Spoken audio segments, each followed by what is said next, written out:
You've tuned in to I Am Not a Number Live, the review show with Cardinal Sin and friends, where we review a different episode of The Prisoner starring Patrick Mcgoon.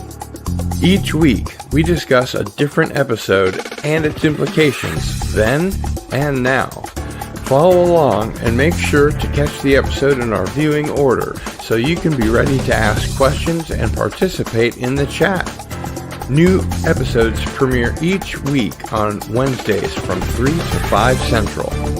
The show's surreal and political implications on the reduction of the individual to a number have an even more insidious impact today, as all of our information, phone calls, texts, likes, photos, and other data are harvested to be sold and turn us into product rather than consumers. Get ready for a deep dive into one of the most important shows to have an impact on pop culture and society ever. And remember, I am not a number. Welcome.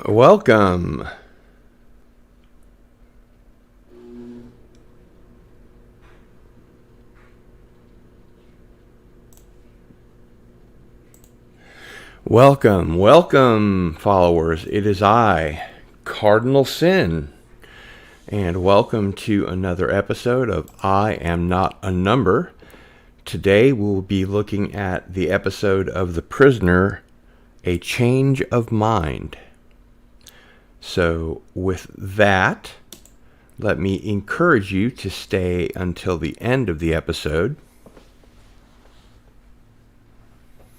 when we'll be giving away an I Am Not a Number hoodie, which is perfect for this time of year. But you must be present to win. And on that note, let's see who we have here.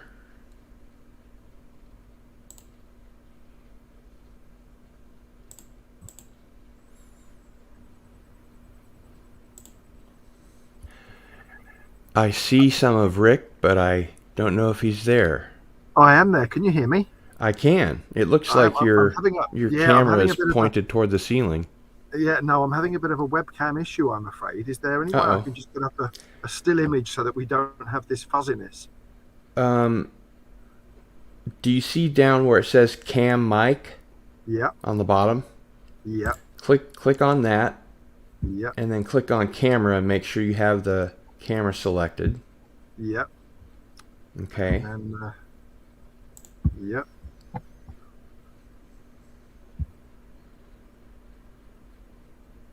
And we can hear you just fine, so that's good. How are you? Sorry about last week. Was it a good show? I haven't had a chance to catch up with it yet.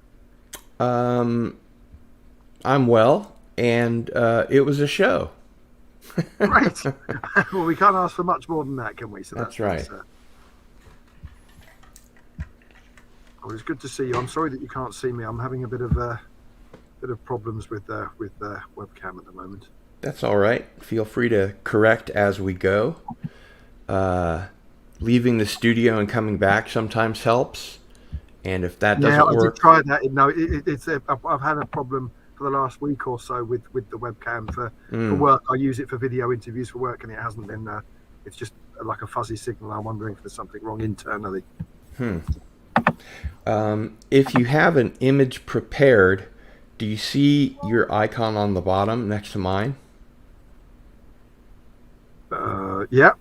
Okay, you see the top right where it has 3 dots? I don't have 3 dots. You don't have 3 dots? Yes, I do. Yes, I do. Okay. Yeah. So you can... I've got remove from stream, edit name, edit audio avatar, stop mic. Edit audio avatar. That's where you would put in an avatar. Wonderful, thank you. I shall select something appropriate to this week's show. And while you are doing so, I will greet Darius Munchausen, hail, and Low Spec Linux Laptop. Always good to see you. The Stream Elements tip jar is running, but the Stream Elements bot is running, but the tip jar isn't. So you can always use this link if you'd like to buy me a cup of coffee or send me $1 or $2. It's completely 100% secure. I don't see any of your credit card information or anything like that. So feel free to do so. We are giving away some merch from gillsstore.com later today. And Ivan Ivanovich is here. Hello. Edge of Time. Greetings. Michael Beacom is here. Just watching Ice Station Zebra with my son, showing him what Mcgoon was doing while this episode was being filmed. I think it was the following episode. Correct. Do not forsake me, oh my darling. Yeah. Hence why I wasn't in it. Yeah. Hail Herc 130. And Francis Begbie. Thanks for saying hi.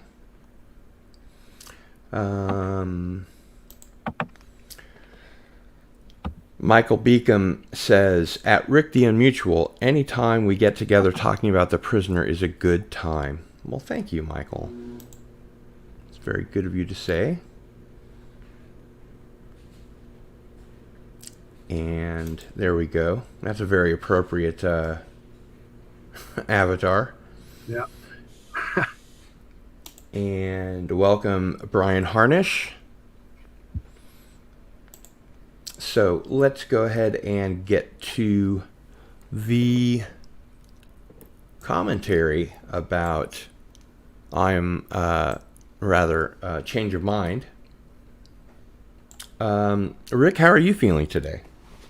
I'm great, thank you. I'm sorry again that I've missed recent episodes. I'm definitely here life gets in the way. I don't know what your plans are over the festive. Yeah, don't know what your plans are for the festive period. Whether we're going to have a little break for the festive holidays and come back in the new year, I don't know. I guess that's up to you. But I'm very pleased to be here this week because this is an episode I really like. So I'm glad to be here to be talking about it, and I'm pleased that so many of the people have watched the episode as well. That makes it easier to chat about it. I'd love to hear your thoughts as well. It's not an episode we've covered in our discussions. We sometimes go to and fro, don't we, talking about the various episodes, even when we're not watching them that week.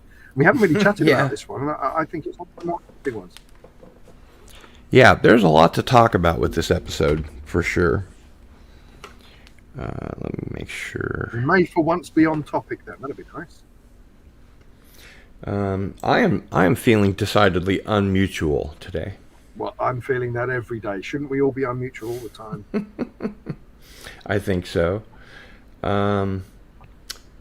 This episode mentions social reconditioning long before there was pray the gay away and other such thoughts. In the opening scene where number 6 is working out, the two guys that accost him are asking him why he doesn't use the village gymnasium. You keeping it all to yourself, number 6. And the way that number 6 handles them, I think that puts us far ahead of where a scientist, even a fit one, would be. This episode, in my mind, puts the idea that he's a scientist away for keeps. Number 6 is a retired secret agent, even if he's not John Drake. And I'm curious why there is suddenly a committee when before there wasn't. Did I just miss this? No, there's lots of this episode where the elements only turn up in this episode and they weren't seen before and they're never seen again either. This is the interesting question I've always had about this episode. Is the entirety of this episode just for number 6's benefit? So is the committee, the first committee that he meets with in the town hall around the table, and then the ladies' committee later on, are they just there for? Are they just created for this whole charade to try and convince number 6 that as to what is happening, or did they always exist and people were always declared unmutual or disharmonious or whatever? Was that happening around the village before this episode? We don't see it. Was it happening? I don't think it was. I think this is all completely for number 6's benefit.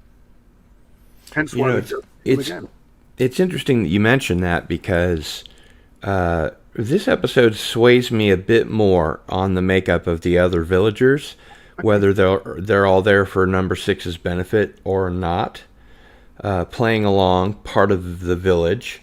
Then again, at the end, they chase number 2 because number 86 is declared.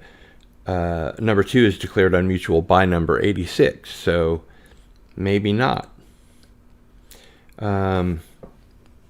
One thing that definitely stood out in my mind, when number 93 takes the rostrum, it reminds me of the Twilight Zone episode, The Obsolete Man with Burgess Meredith. Have you seen that? Yeah. Yeah. For some reason, my capture screen software wasn't working, so I wasn't able to take a small snippet of that, but it's available on at least YouTube, at least in low def. I picked up the HD Twilight Zone on Blu-ray, and it's night and day. It's I'm sure you can imagine the same with The Prisoner, except it's in black and white. Yeah. And so when 93 takes the rostrum, it reminds me of when whoever the head of the state is in The Obsolete Man says, "Obsolete! You're a librarian and there are no more books. Therefore you are obsolete." Mm. And again, when the speaker is saying, I'm inadequate. The posters of number 2 remind me a lot of Big Brother. I suppose that's on purpose, though. Well, they're what they are takes on famous posters that were used in Britain during World War II. And before World War One, actually, I think was when the posters first came around. It used to say "Your country needs you," and I think it was General Kitchener was the face on the poster pointing towards you, and the posters there are a play on those wartime posters, as to say we're all in this together. Dig for victory or whatever. Right. We're all supposed to be working on the same side. We can't have anyone who's a non-mutual or who's disharmonious. We all need to be working together, and that's the village's mantra here. You said that this has swayed you slightly as to go one way or the other. So do you think that this is all for number 6's benefit more now or not? Well, it depends on how you view the end of the episode. At the end of the episode, the herd sort of turns against number 2 because number 86 declares him to be unmutual, which could be another level of put on. It's getting to Philip K. Dick levels of what's actually going on. So I mean, it seemed to me during the entire episode that they were part of the village, playing the part of the village, but at the end when they chase number 2, it's either a put on or somehow number 86 has this kind of control over the mob, which usually would never act against number 2. So I really can't decide. What do you think? Well, I've always thought that the village wasn't just there for number 6's benefit. I think there are too many characters that turn up that are clearly there as prisoners. Dutton in Dance of the Dead, one example, he's turned into a vegetable and essentially terminated at the end of the episode. People like the Rook, I don't think they're there just for number 6's benefit. I think they're there because they're in the same predicament as number 6. There are some episodes which kind of step outside of it slightly, and I think you're right that a change of mind is one of them. There are times when you do wonder whether it's all there for number 6's benefit, but then you look at some of the villages within it, they're clearly having their own inner demons. As you say, the one that shouts "I am inadequate," and then the lady later on who's constantly in tears and really trying to kind of unmutualize herself and fit in more with the village. There's too many of these sorts of characters where they're clearly having their own internal arguments. Number 6 is stronger than them, but at one point in this episode, he's having an internal argument. There are times when you're not sure whether he's taken in or not by the facade of he may well have had this surgery, you know. Well, during this episode, it was never in question for me, but I'll get to that in a moment. I suppose one of the things that's interesting about The Prisoner is that it always keeps you guessing. So it did have me swayed a little bit more toward the side of the village is, you know, the people in the village are mostly minders, if not all minders. They could certainly have people playing the part of minders. And we know that they bring in people from the outside all the time. So, you know, I can imagine back at MI6 headquarters or wherever, you know, them saying, we've got a nut we need you to crack, old man. You know, that sort of thing. This episode is the first time I've noticed the characters in this episode who are just brought in for the facade. Say again? Oh, sorry, I didn't realise you were speaking. I beg your pardon, Cardinal. No, go ahead. I think there are definitely characters within this episode who are brought in just for the facade and are only there for Number 6's benefit. But I don't think the entire village, you could put the entire village within that group and anyone in it. I think only certain characters are there just for the benefit of this particular facade. You know, the two heavies at the beginning, for example, are clearly sent to rough up Number 6 and begin the process, for example. Yeah, and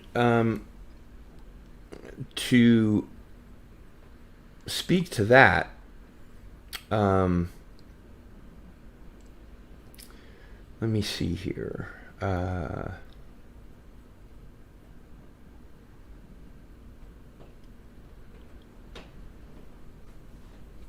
I'm looking at my cheat sheet here.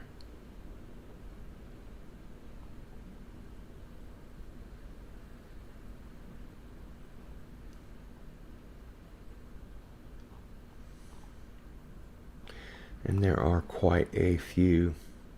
I guess I will address that a little bit later also. Some other observations I made is this is the first time I've noticed bicycles with covered tops. Have they showed those before?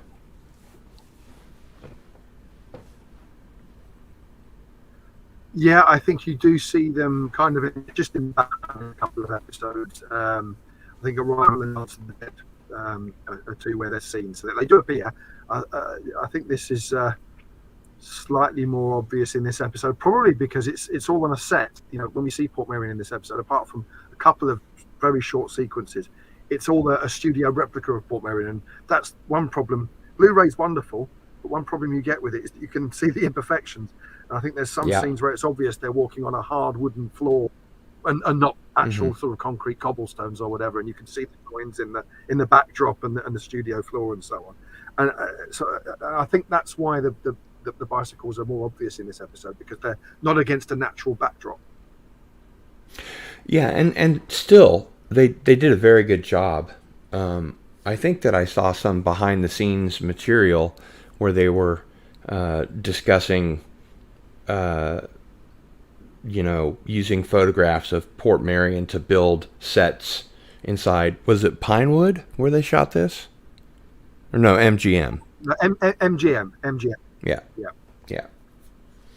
And it's kind of funny. At first, when I saw the patient in aversion therapy, I thought he was wearing a baseball cap backward.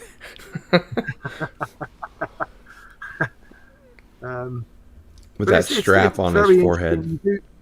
You do wonder some of the techniques they're using here. You know, some are born out of reality. You know, there were people who were essentially lobotomizing. I forget the name of the doctor now, but there was a very famous doctor in the 60s and 70s. Yeah, he used to do hundreds a day.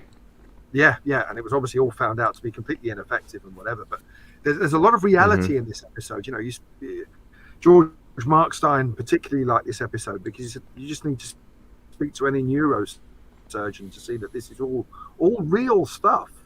You know, trying to alter, and you said it yourself at the beginning. You know, there's so-called therapies that people can have to become different people to who they are. You know, so there's a lot of reality in this episode, and I think it's really well played. Yeah, and while there's never been any mention of unmutual before, I suppose you could say it's a line that he's finally crossed. And the Stepford wives really have it in for number 6, the unwelcoming committee of those ladies. I could tell that when number 86 used the not mind control laser or the ultrasonic beam on number 6, that it was a fake and that he'd be drugged, because before they always said mustn't damage the tissue. Plus, the ultrasonic beam only burns through a piece of styrofoam, and I knew it was a put-on. Plus, if number 86 is supposed to be a previous patient of this procedure, she seems to be plenty unmutual on her own, don't you think? Yeah, I think she reminds me a little bit of the Doctor in A, B, and C. Do you remember her? Where it's kind of they're part of the establishment, but there's a little piece of them that kind of wants to be a bit rebellious themselves. Yeah. I found it interesting that the Doctor, number 50 in this episode, is, of course, German. The question is the patient in aversion therapy actually getting treatment, or is he part of the game? Is Again, he a great question we don't know the answer to? Yeah. Playing along for number 6's benefit? Yeah, I think he is, because we know that the procedure isn't real. Otherwise, they could just do it on number 6 and say, right, now you're a vegetable, tell us why you resigned. You know, yeah, but then they would damage the tissue. To be able to do. Otherwise, well, yeah, so there is that. See, this is it's one of those episodes that's a conundrum.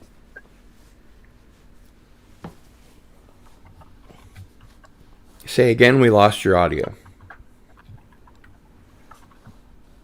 Oh, I'm sorry about that. Yeah, one of these episodes that's a conundrum. There are more questions than answers in this one, and you're right to highlight that very question. You just did. Yeah. So I was going to mention in screenwriting there's foreshadowing and telegraphing. And when number 2 said, that woman had better not screw this up, there was no reason for him to say that. This is a case of telegraphing with a clown hammer. There was absolutely no reason for him to say, you know, that woman had better get it right. And every time I watch an episode... Go ahead.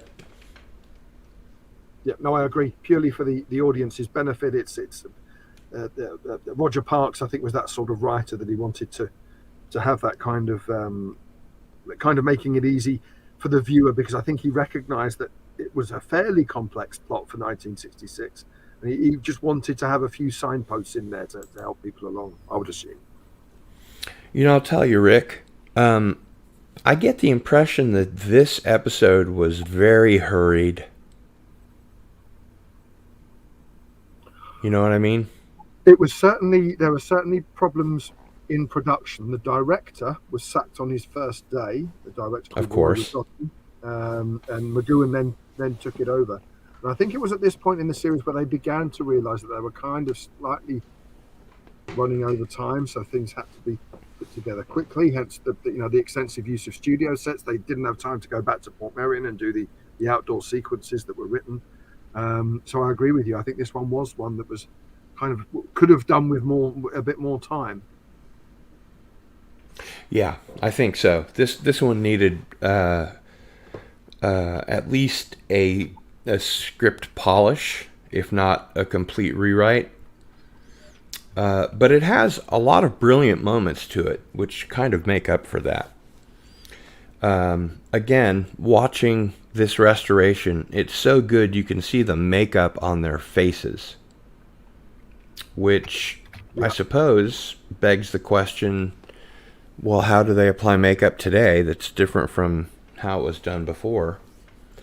But whatever they're doing it right. So as soon as you see number 6 throw out the tea into the plant, you know they're going to play the old switcheroo ploy later, also telegraphed.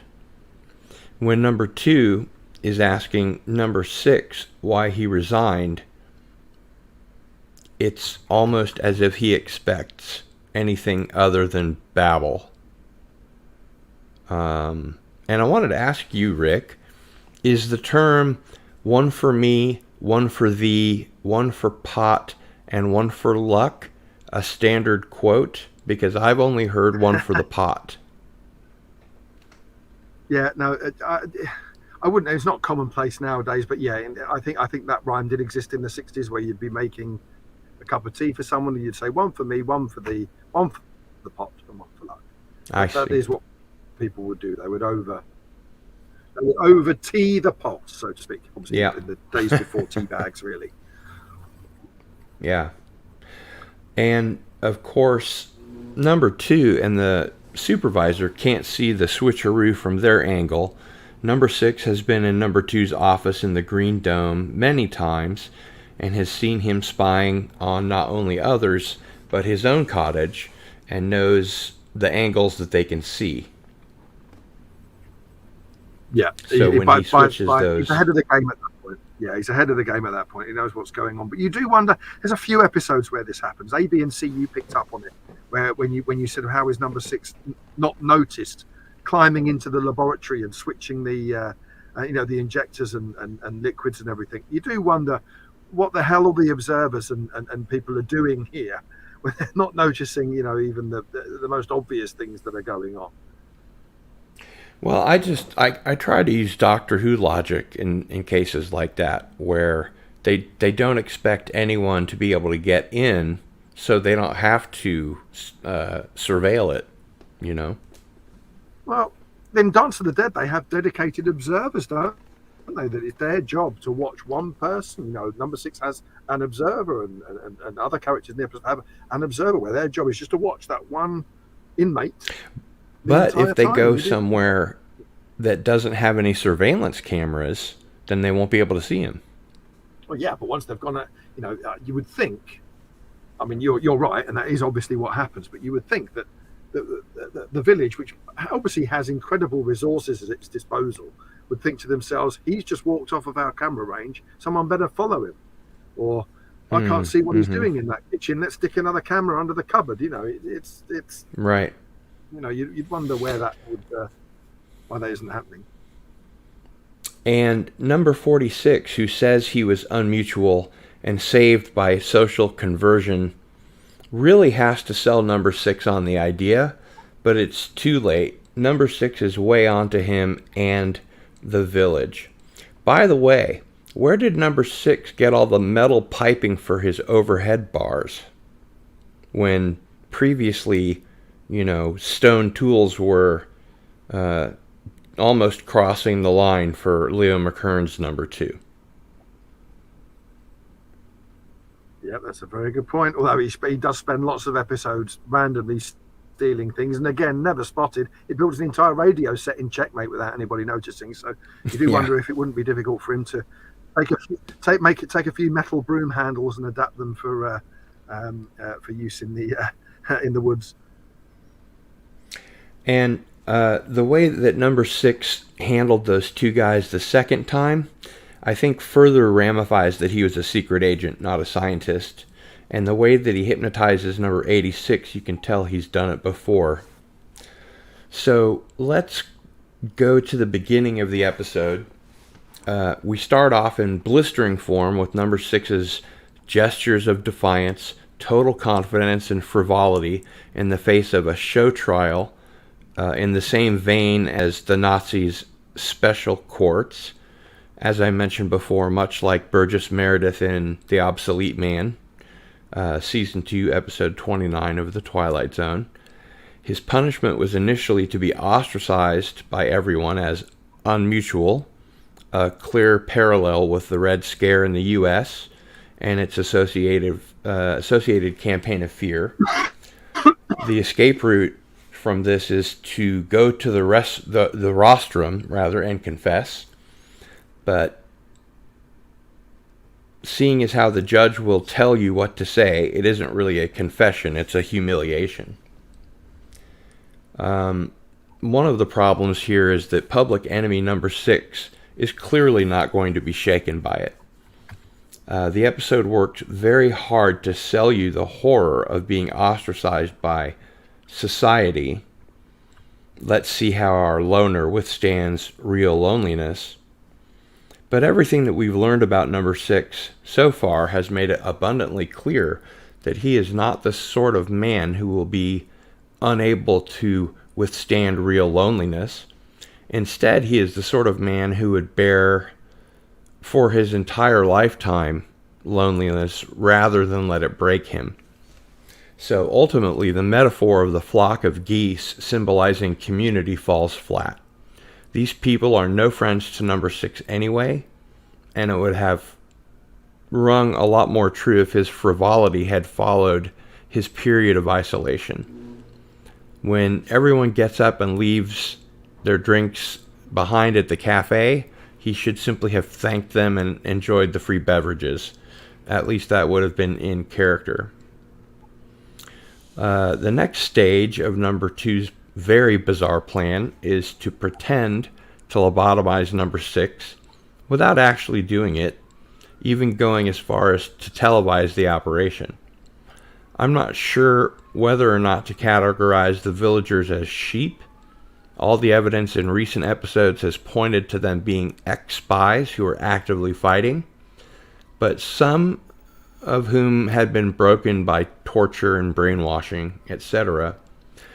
At least that's the picture that we get in episodes like Hammer into Anvil, loud and clear.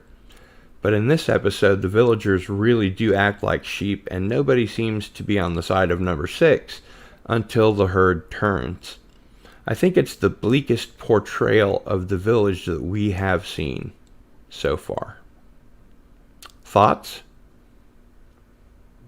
Yeah, there's no. Your last statement is absolutely spot on. There's no holiday camp atmosphere in this episode, is there, that you see in Arrival or Giants of the Big Ben or Dance of the Dead, where the idea is that you're in heaven, so stay here and become one of the crowd. It's got to the point now in the village's mind, it seems, they're no longer going to play nice and hope that number 6 just fits in and gives up. They're now playing nasty, and they're using dangerous techniques, to be fair, in trying to get number 6 round to their way of thinking. They're using drugs now, which they used in A, B, and C. I know, but they're being a bit more extreme, and the holiday camp atmosphere has gone.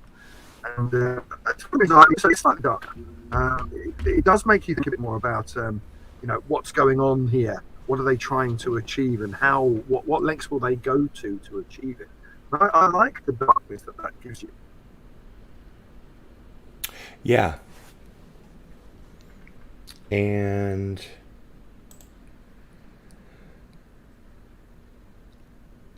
even though I saw everything coming, if you don't want to have 95% of TV and movies ruined for you, don't study screenwriting. I still thought this was an episode that seemed to actually have moments of brilliance. Not an episode goes by where I don't think how amazing Patrick Mcgoon is as number 6. And his standout moment this week was his reaction to being strapped down to be lobotomized. Instead of panicking, he just smiled at number 86. It was an almost chilling level of self-control and defiance. On the other hand, we had the spinning chair in the courtroom and the committee who disappear in the blink of an eye, moments that sort of throw logic out the window and briefly turn the series into a kind of a poor fantasy series where things seem to happen for no reason. At least we had the obligatory fights with stripy people to brighten things up, and number 6 emerging from some shrubbery as usual. I wonder if it was written into his contract that he had to do that at least once per episode. Yeah, if you can't hide behind a bush, then you know, what's the point? Yeah, in the end, I suppose the best thing that can be said for this episode was that it was a charmingly British allegory of anti-communist scare tactics and Nazi kangaroo courts. And again, I wish that I'd had, the ability to juxtapose a scene from this episode with a scene from The Obsolete Man, because it really does, especially in The Obsolete Man, because it's in black and white, and the guy representing the state is very, very high. His desk is very high with a very tall podium. It does feel very much like the old Nazi kangaroo courts. Still, there are some rough points in the episode that make so little sense. I mean, there are the village ploys, for one. There's the old isolation ploy, tried before in many happy returns. But this time he's not alone. He's just ignored. And then there's the old spin him around until he's sick ploy, which does little other than make the guy run up the stairs all out of whack because he can't find his footing. But this doesn't work as well with number 6. And then there are number 2's proverbs. I love his little lines of wisdom, like, "He who plows a straight furrow need owe for nothing." Why is that important? What was his point? And I laugh at all the times number 2 repeats himself while pointing at his own head. And I love it even more when he does that and the supervisor gives him a look of such disgust that one wonders how this number 2 ever came to power. And what about the butler? In Hammer into Anvil, he is dismissed and prepares his bags to leave. He never wears a number, and when everyone has left the Illuminati chamber, he's the only one there. He releases number 6 from the circular table, having been not very scared of him. So, is he someone of importance, or just a civilian not impacted by the rules and information passing through the village? And I know that we've discussed that before, but what of the villagers themselves, all sporting their striped shirts like prisoners? Oh, I guess that's what they are. But this episode depicts them as a mob. There are no individuals here, whereas in Checkmate, there seem to be a number of them who are free from village control. Your thoughts on that, Rick? Yeah, the comment I'm interested in the most is the very first one you made that said this episode does have a few plot holes. And what's interesting is so does last week's. I know I wasn't here for last week's show, but I'm sure you, and I don't know if Tracy was with you last week or whether you was just I was you. on my own last week. Feel free. Well, I bet you did mention that It's Your Funeral has more holes than a fisherman's net. In terms of plot as well, and there are some things which don't quite make sense in this episode, and you're right to bring them up. In terms of the butler, I think we've had this conversation before, but I know when I first saw the series, I did wonder whether, and it would have been too obvious, the butler did it, but my thoughts were at the time, I wonder if it will be him behind it all in the end. Obviously, we without any spoilers, we know that that's not the case, but I certainly thought it might be at the time. You do wonder whether he is of some importance and how that's going to pan out. And that's the striking thing about his return after Hammer into Anvil. When he gets the sack, and at the end of the day, if he's only a butler, why don't they just get a different one in? But yet they've tracked him down somewhere and thought, you need to come back here and work here again. In terms of the number 2 character in this, I really like the performance from John Sharp. I think he's a really sinister, horrible piece of work. He's a misogynist. He's impatient. He's clearly just even he has this look of unpleasantness about him, doesn't he? And I think that really adds to the tension. Sometimes it's great to have someone who's really jovial, like Leo Mcgoon, who's a fantastic number 2 and a fantastic actor. I think what you get here is similar to what you get in Hammer into Anvil. You automatically dislike the bloke and want him to lose, don't you? And I think you need that element of it, because number 6 isn't always warm and cuddly. And you need to be on the side of the protagonist at all times. And sometimes you do look at number 6 and think, well, he's a grumpy old git. What am I cheering him on for? But if you put there a number 2 that's even more unpleasant, the number 6 can be anything unpleasant, then you've got that status quo that you need. Lead hero, I'm on his side. Evil guy, he must be defeated. And as you say, that's telegraphed to a great extent in this, and it is fairly obviously written. But I like it all the same. I think you had to have that in 1966. You watch any episode of Star Trek, and it's obvious at the beginning of every episode that the evil guy is there and Captain Kirk's the good guy. You don't really get that muddled up too many times in the series, and the same is true of The Prisoner. Well, in the original series of Star Trek, or in Star Trek in general, there isn't a villain. There are a series of antagonists, I think. So, villain, antagonist, I'm not sure, but I think you're right. Yeah, it's very rare that you see Kirk as the villain, particularly, and you're always aware that the people that he's put up against are there to essentially be defeated, and you need that in The Prisoner as well. You don't want to start looking at number 2 and thinking, well, is he the good guy? I know there are some Prisoner fans out there who think that the Village are great and that number 6 is a troublemaker, but as far as I'm concerned, they're absolutely wrong. Number 6 me too. is the hero of the piece. Number 6 is what we should all be doing. Within the law, but against the system. I think is how we should all be, behaving. When you look at the world around us today, I'm not suggesting people should go and cause anyone any harm, but it's absolutely fine for you to protest in your own way about what's happening, and that's all number 6 and Patrick Mcgoon essentially is doing with this series. It's saying, look around you, look what's happening. Don't smash the system, but you can be against the system. Yeah, hopefully to improve it. And there are a lot of interesting ideas in this episode.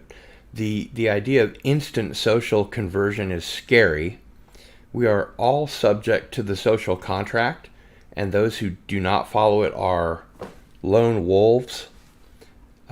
If there were a way to convert all of those lone wolves, that would be a powerful tool.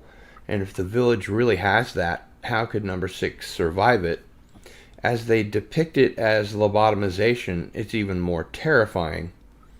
And there's some indication that they do have that ability, and it's about to be used on number 6. Is that because number 86 seems to turn the power down just before it could destroy him, that it doesn't work? I will tell you this. It gives credence to this number 2 not being familiar with the importance of number 6. He may be treating him like a common villager when in fact he isn't, and number 86 knows it. We already talked about the signs on the wall. Your community needs you, with the sort of Uncle Sam style picture where no matter where you are in the room, he's pointing at you. Although their accents might say otherwise, this is the second time a very American theme has entered the Village. Dance of the Dead featured the line, of the people, by the people, for the people. And if you put the word communist in the place of unmutual when watching this episode, it sort of brings to mind the House on Un-American Activities from the 1950s.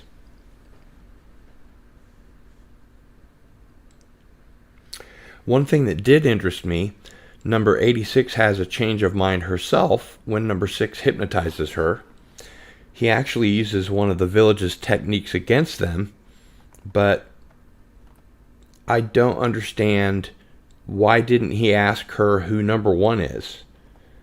I mean, she might not have known, but why didn't he try? Or where is the village located? You know? Yeah. And again, I'm going to repeat myself a bit, but I'm going to suggest that whole sequence where he's hypnotizing her. Again, is no one watching him? You know, why is it he seems to know there are more places in the village that don't have a camera than do? And you're thinking an establishment that's all about covert state surveillance, there wouldn't be such places there. But he finds a little bench to sit with her, hypnotize her for a bit, and no one knows any the wiser. Well, Rick, it seems to me that by this time in the series, he's figured out where those camera angles are. Like I said, later in the episode when he does the switcheroo, he's blocking the shot when the supervisor and number two are watching. So it says to me that he knows where those dead zones are. The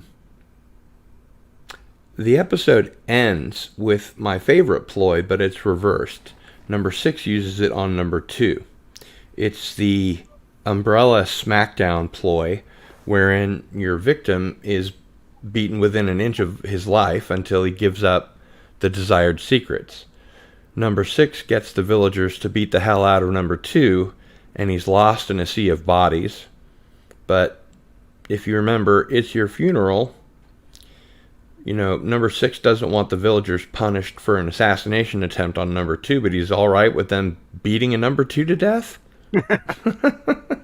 Yeah, it's a very good point. I mean, call me weird, but I don't buy it. Unless they only seem capable of beating with umbrellas, though, in this episode. So I think it's kind of fair game. It's just a weird ending, you know. Unless you consider what we know about number 6, he seems to like fair play. The number 2 of It's Your Funeral has done nothing to warrant an assassination. This number 2 is a torturer, pure and simple. Maybe number 6 is morally at ease, cleansing the gene pool of such horrible people. Evil needs to be put down to protect other people, and I suppose that makes it all right. It could be, or he, you know, maybe he would step in if he thought things were going to get particularly nasty. I mean, it seems as though number 2 sort of running home, and he's going to just get there in time and then never be allowed back again. And I think that's what number 6 wants. He just wants them out the door and sacked. I mean, he destroys number 2 in Hammer into Anvil, but he's still compassionate enough to say, you know, just report yourself. You know, Mm-hmm. Well, he wants to humiliate him as well. Yeah, but he could have pushed it further so that the bloke kills himself, couldn't he, if he wanted to? But he doesn't. I think he has a line that's drawn, I think. Yeah, that's a good point.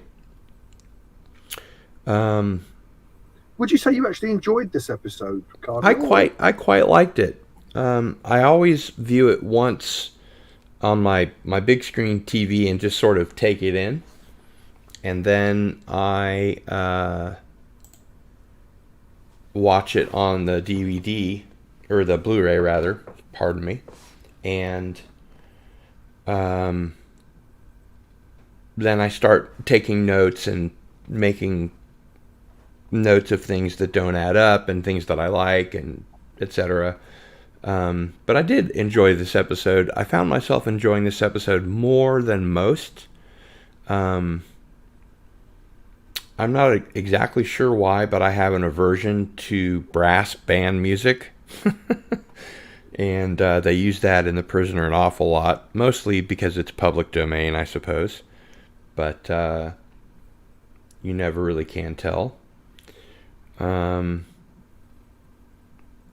like episodes that show you places that you're not supposed to see or that you didn't know were there, like the quote real unquote club where you can get an alcoholic drink. The Grotto, I think it was called. Oh, the cat and mouse in Free for All, where he goes and has a drink. Yeah, the cat and mouse club. I like that as well. I wish more episodes would have kind of had more of this behind the scenes stuff. I don't know if you've ever seen close-ups of the map of the village that pops up in a couple of episodes, particularly in Arrival, which he buys from the village shop. And I want a larger map. That's colour, much more expensive, and it's the same map. It's just larger in size. Well, on that map, there's a couple of locations we never see. There's a Palace of Fun that's mentioned on the map, and we never see that in an episode. It's in an unmade episode, which was written, but it was a rejected script. It kind of pops up, and it's basically a sort of torture house. But yeah, I like seeing new locations and things we haven't seen in other episodes. And I've loved a lot more episodes where you get to see a bit more of the behind-the-scenes machinations as to what's going on underground within the village. I like when they go in the general, when he goes behind the scenes of the town hall and so on. I would have wanted to have seen a bit more of the stuff that goes on underground and behind the scenes. Yeah.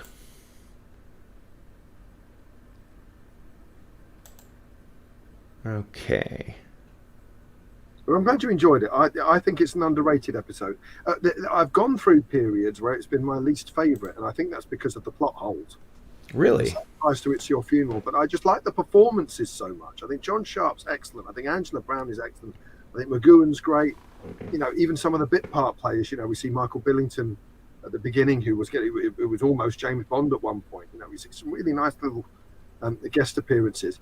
A little bit of, I know you love your little bizarre facts, but the Oriental gentleman who's part of the sort of committee in the woods, it was a young actor called Michael Chow. Michael Chow is now New York's most famous restaurant chain owner. Chow's is a very famous and celebrity, a very famous restaurant in New York. So Michael Chow, from this prisoner episode, is the Chow's of New York Chinese restaurant, which people may know if they're from the East Coast. I do like my little factoids, and that is certainly interesting. Let's see. I'm trying to catch up on some of the comments here.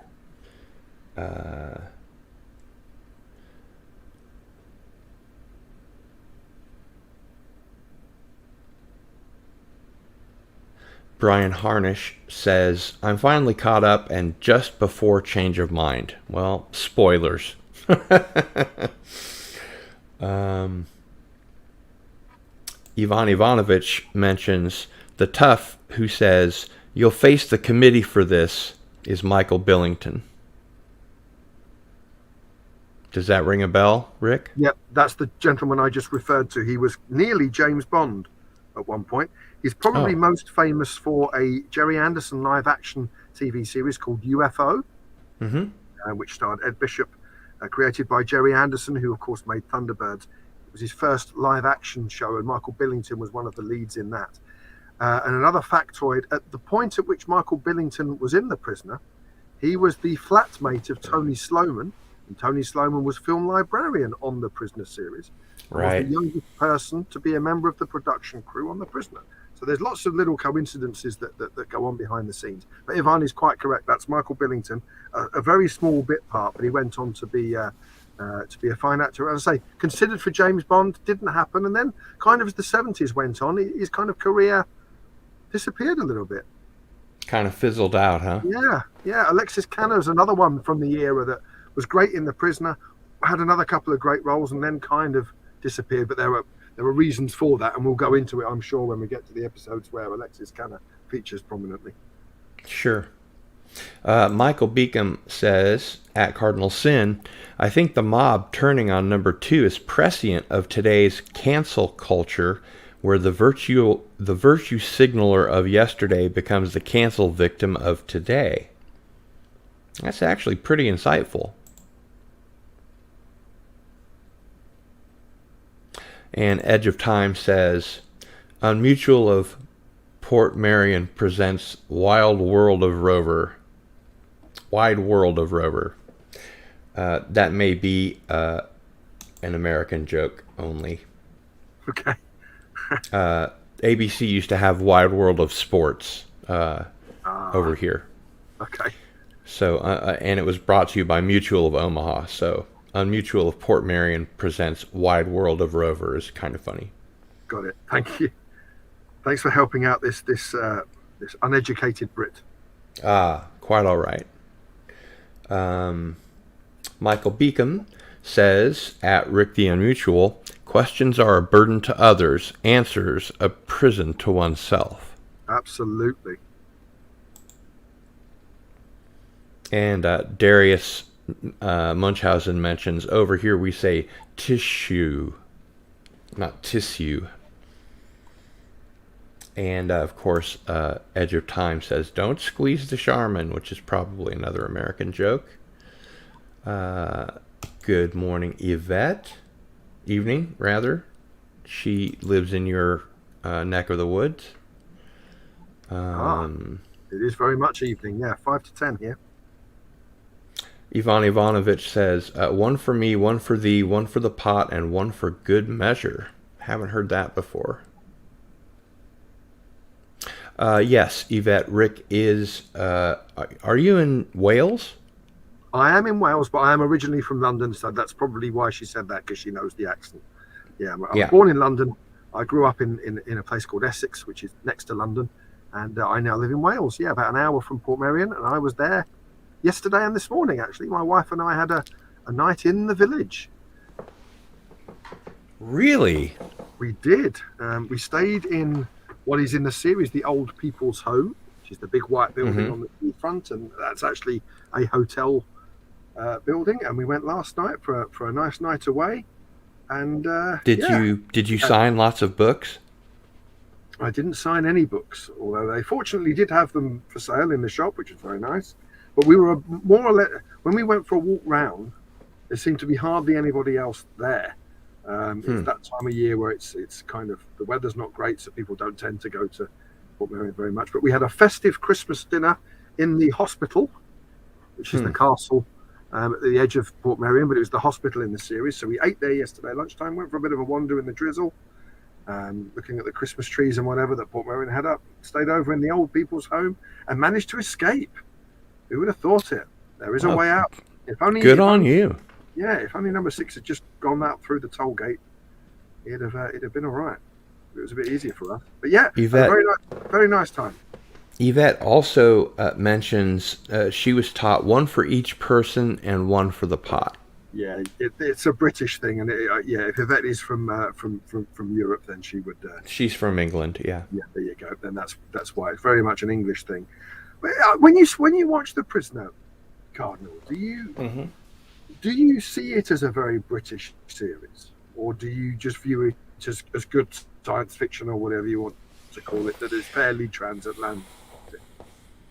I think of it as British because I know it's a British production, and I knew it was a British production when I first saw it, but it definitely has an international flavor, especially in Arrival, when you can't tell, who's from where, and the taxi driver says you could have been a Czech or a Pole or whatever it is that she says. Then again, I guess because Secret Agent was so popular over here, and obviously one of my favorite shows, I think that kind of helps me think of it a little bit more as a British show. Why do you ask? I just wondered. I'm always interested because obviously I'm British, so I know that I understand all the little nuances, like one for the pot and all that. They're things that are familiar to me. I'm always interested to know if people from overseas are confused by any elements of it. I particularly like speaking to people from, say, France and Germany, where they saw the series actually translated. So it wasn't subtitled. It was, they had someone, redubbing the series. And the same is true of modern series. You look at something like Squid Game. Apparently, if you watch it subtitled, it's a very different experience to watching it dubbed. I imagine. So I do wonder, if someone from the States, for example, or Canada or wherever, watches The Prisoner, not being from where it was produced, do they view the series in a different way? So that was why I wondered. Michael Beacom says, The holiday camp of the village is just as much a facade as anything else, and yes, these are all ex-spies, but with few exceptions, they are broken people. It's an interesting way to look at it.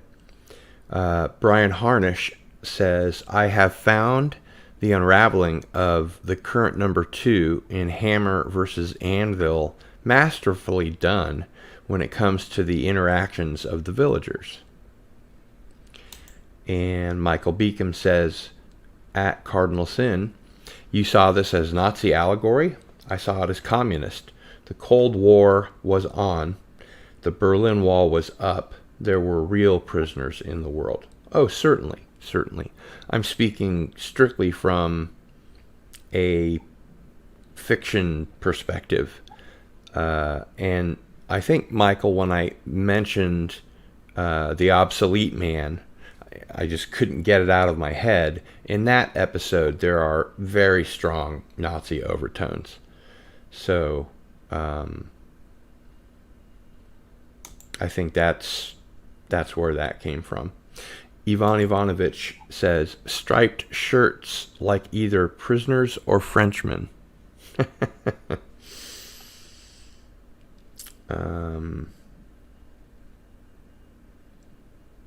Let's see what else we have.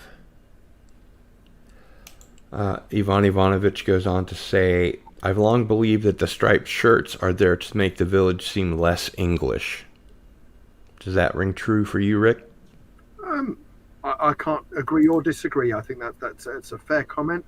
I think the whole thing is there to kind of feel like a holiday camp atmosphere, the bright colours and so forth, that people would have worn things like that at holiday camps, maybe. Difficult one. I can't disagree. I can't disagree with the comment, because it makes perfect sense, but as does the opposite view. So I think it's one of those things which is up to individual interpretation, as so much of The Prisoner is, and that's why it's great, isn't it? Because we can view little things like that in a different way.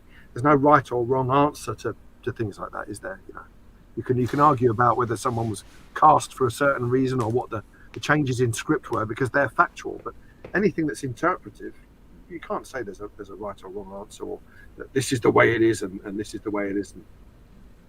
Right. That's why we love it. That's why we're here. We wouldn't be sitting here week after week for 2 hours at a time talking about each episode if it was all plain and simple and there on the page for us all to understand. And cut and dried. Very true. Michael Beacom says something about, I would have said mimes. Imagine number 6 wakes up to a village filled with mimes. I don't know about him, but I would break by dinner. Yeah, if only they'd have thought of that, he'd have spilt the beans straight away, wouldn't he? Even the threat of it. God, right past right round the bend, right round the twist, as they say. Canadian Spider-Man offers another device to confuse people as to where the heck the village is in the world. Well, that's certainly part of it.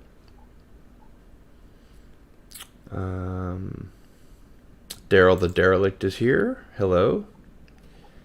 Ivan Ivanovich says, this episode reminds me a lot of the Twitter culture.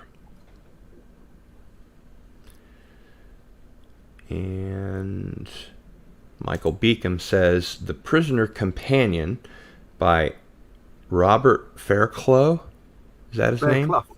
Yeah, Fairclough. Oh, you actually say the Clough for once. Okay. Yes, correct. Shows one of the British posters they were imitating. Oh, that's interesting. Oh, great. Thank you, Michael. Michael is always insightful. I like it when Michael comes along. He is. Very much so.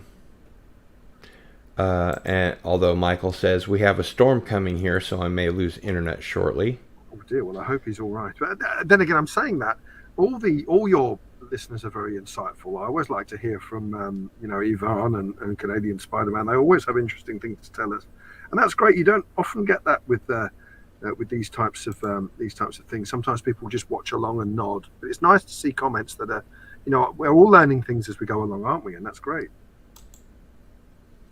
Yeah, absolutely. Let's see. Michael Beacom says, high winds similar to the Tennessee situation, we're having a record high temperature, in fact. We're having pretty nice weather here. It's 74 degrees Fahrenheit in northeastern Kansas. It's windy. Very unseasonable weather we're having. I don't know about where you are, but it's certainly, Kentucky had a really serious tornado the other day. Yeah, terrible. Lots of loss of life there. Awful. I mean, I'm lucky to live in the UK where, we have the occasional storm where a tree might fall on someone, and that's obviously very unfortunate. But we don't have the extreme weather situations that you have there. So I hope everybody stays safe, Michael included. Yes, me as well. And I find myself more and more distraught with Amazon, who, without missing a beat, just told people to go back to work without checking to see if the warehouse was still intact. I mean, that the sums whole up my view of that corporation completely. They're in it for the money. They're awful. Yeah. You speak to anyone that's ever worked for Amazon, and the working conditions are just atrocious. Yeah. All around the world, So I have no love for that company, and they don't pay their taxes either. Or don't hear anyway. And Ivan Ivanovich says Michael Billington got a consolation role in The Spy Who Loved Me. Didn't know that. He did. He got a little bit part in that. He's quite correct. So insightful, as I was saying. Isn't it great? Michael Beacon says, Mutual of Omaha, headquarters about 4 miles from the basement we are currently in. Well, I'm glad you're safe, Michael. And if you have to be on, storm watch or tornado warning, might as well be watching the Cardinal Sin channel and getting some good doses of I Am Not a Number. And we'll go back to the comments. Yes, Michael, do take care. Edge of Time says, Iowa and Wyoming about to get windy, if not already. And A Mighty Wind is Blowing, which of course is a riff on the movie A Mighty Wind. I don't know if you've seen that, Rick. No. It's the same guys that are in Spinal Tap. Have you seen Spinal Tap? Yes, we all love Spinal Tap. Yeah, it's the same guys that are in Spinal Tap. I saw them perform live, Oh, really? I did. They did a second. Obviously, they made the movie, and that was about 1981 or something. But in about 1992, they released another album. The Return of Spinal Tap. Called Break Like the Wind. And they released a little album. They did a little tour. I don't know if they played in the States, but it's a great album. They did a couple of kind of what I would call a sort of comedy tour. Obviously, they were just playing songs, but I don't know how much they were miming or. But they play all their own instruments. Other song, the drum kit would explode and a new drummer would come out, and it was things like that. It was a fantastic evening. It was the Royal Albert Hall in London, and it was great. But anyway, I digress. I'm very jealous. I'm a huge Spinal Tap fan. I saw the movie of one of those shows, or it might have been a compilation, but I think it was just one. And they had auditions for drummers for that tour, and the one they chose was the drummer from Jane's Addiction. Oh, wow. Which is why that drummer is so freaking good. Oh, wow. And I think it's a highly superior album to the first one. Although I think that's just an artifact of experience, I guess you'd say.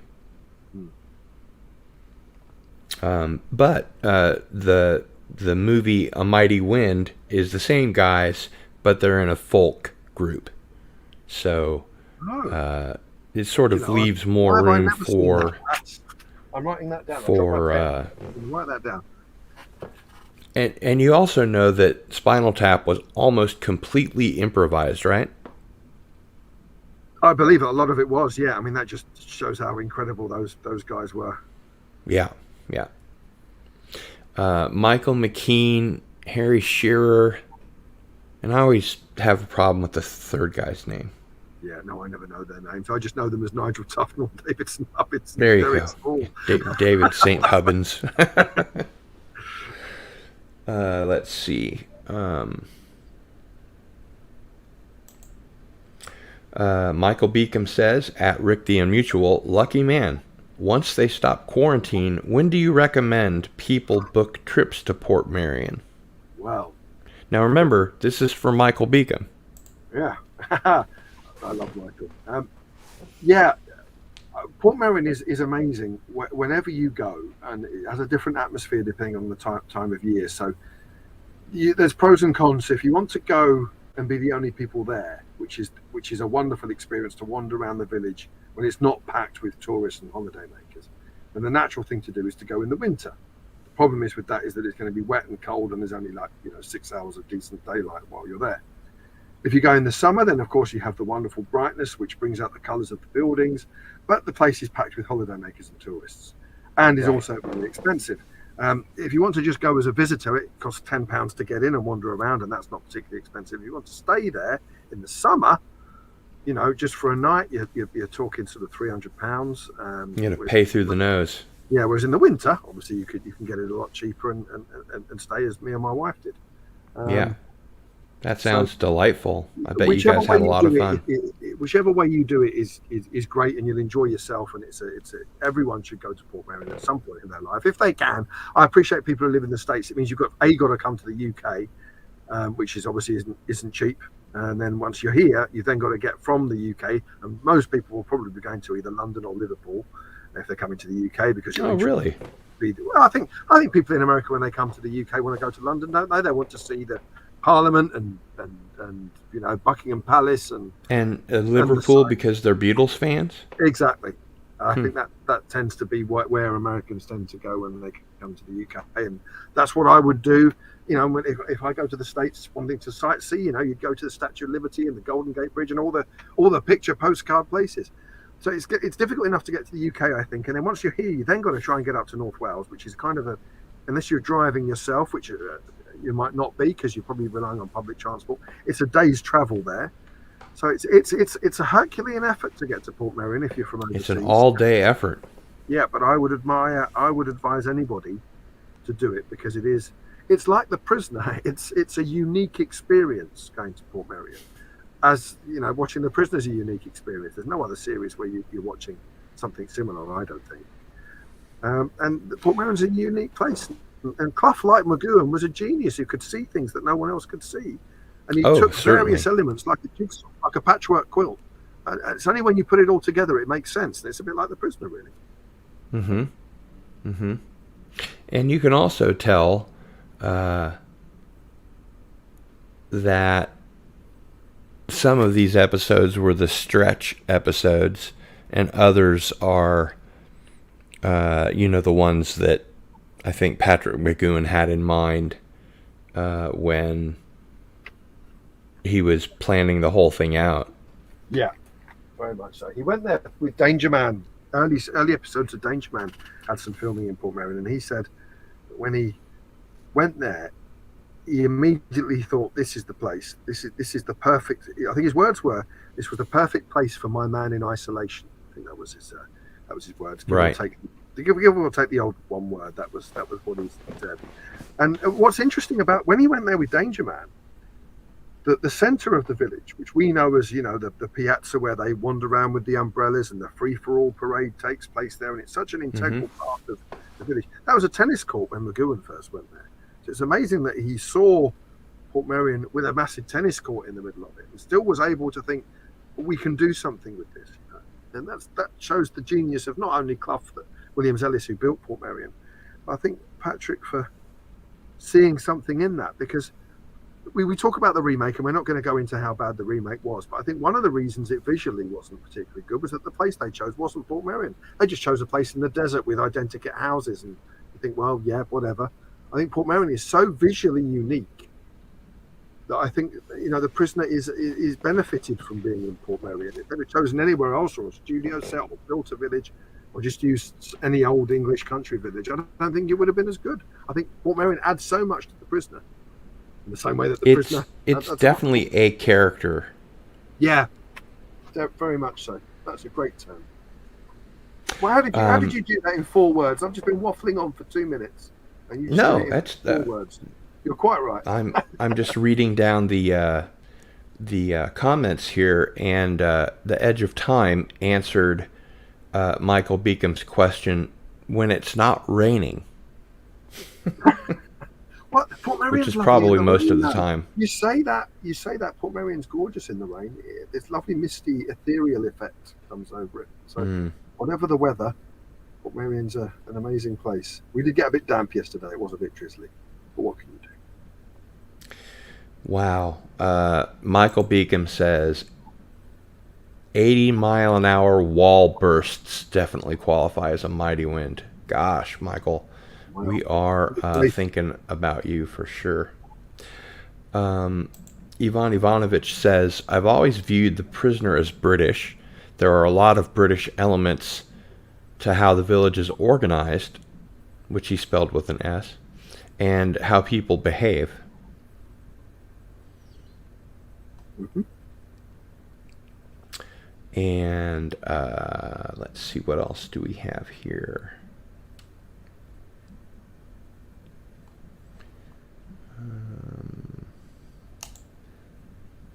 Looking for some more comments.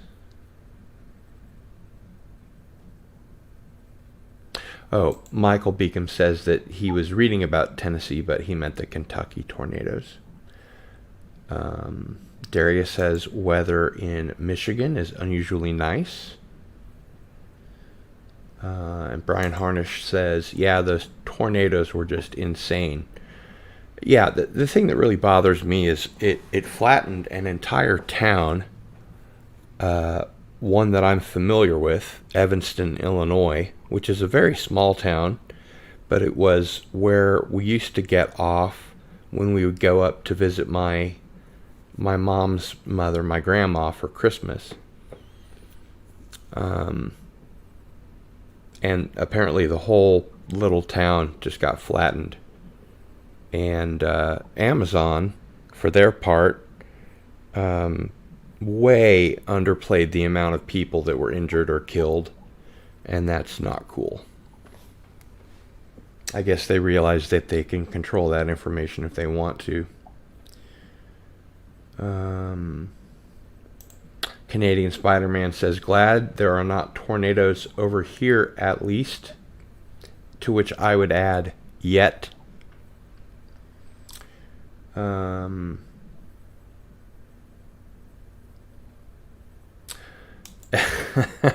Edge of Time says, friends lend a hand in a hellhole.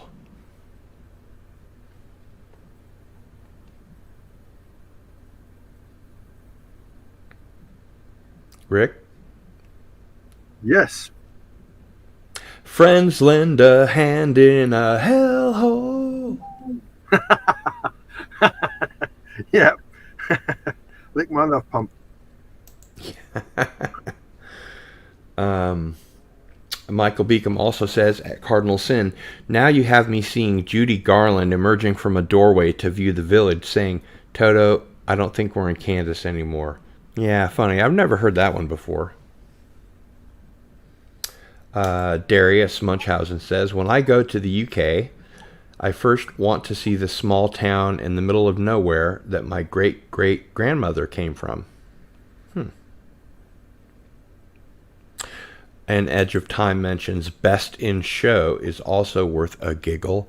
It's another movie that features the guys from Spinal Tap. And Michael Beacom says, at Ivan Ivanovich, the British influence is undeniable, but the Britisher touched on universal truths which you can apply to almost any culture I have seen.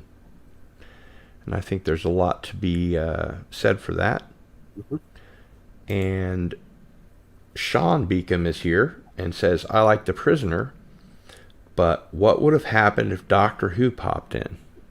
Well, then it wouldn't be The Prisoner. But, now that I think of it,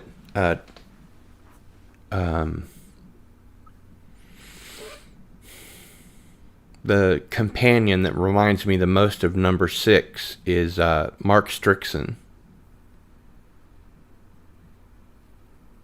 Turlough. Yeah, he's got that kind of acerbic wit about him, hasn't he? Mm-hmm. Which I like. I like Turlough. I like that era of Doctor Who, but that's because that's the era that was on when I was growing up. So Peter Davison era is my I'll tell you what, era. I think Janet Fielding really got to show her range when she was playing the Mara in Snake Dance. She's a very underrated actress, I think. I think she's great. Mm-hmm. I think she's great in Doctor Who. She never really did anything else. She's one of those actors that you only know for Doctor Who, and I'm probably really putting down a very successful career that I don't know about. But I don't think I've seen her. I completely believed that she was Australian, but I was pretty young at that point. Well, yeah, I believed that Nicola Bryant was American as well, but hey, what can you say? I did too. Yeah.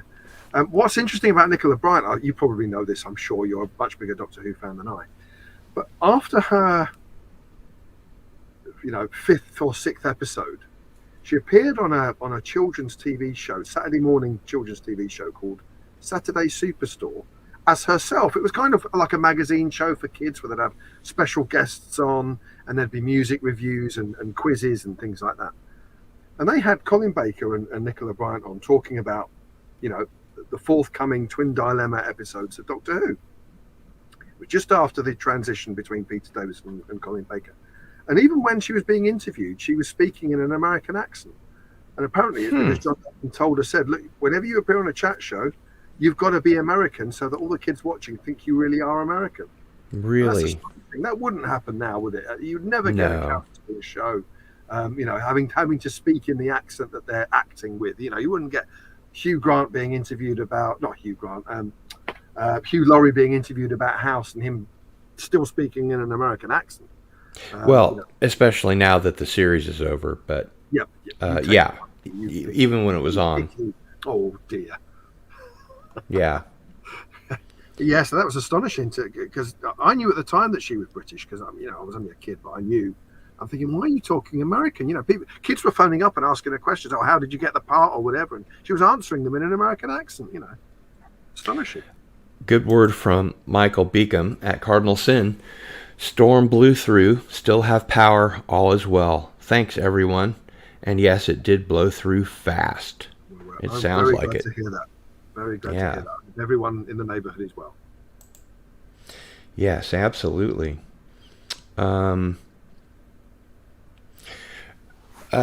Rick, do you remember when we were discussing watching Ice Station Zebra and Colony 3 after The Prisoner? I do. Which do you think we should do first, Colony 3 or Ice Station Zebra? Well, I'm going to throw a left field idea at you, but it's your show, so you just say no. Why don't, provided I'm around that particular week, and I say the next couple of weeks are difficult because of the festive holidays. How do you feel about watching Ice Station Zebra after Do Not Forsake Me? Bearing in mind that was when he made it, just to see if there's any sort of. I hadn't thought of that. If not, then I would say Ice Station Zebra should be 18th, and then Colony 3 should be 19th. That's what I would say. I think maybe that might be a better idea. Okay. I'm still kind of toying with the idea of putting together a watch party through maybe Discord or something. I have to talk to my mods about that. But if we could get people that are, regular watchers of I Am Not a Number together to all watch at the same time, then we could sort of share all of our thoughts. Yeah, I'm up for that. Count me in. And I don't know how many people might have access to Colony 3. Is it on YouTube? Do you know? I don't know if it's on YouTube. If it is, it's probably illegally. Doesn't keep people from putting it up. But let me take a quick look here and let me see what I can find. Oh my goodness, we're streaming against like everybody and his brother. I'm sorry, what'd you say? I'm not sure I did. Rick, go ahead. Yeah. I don't think I said anything other than, is it on Amazon Prime? Oh, good idea. Colony 3.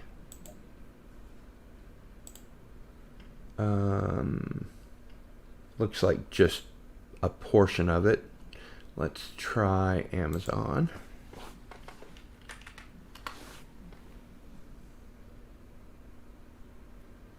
Prime.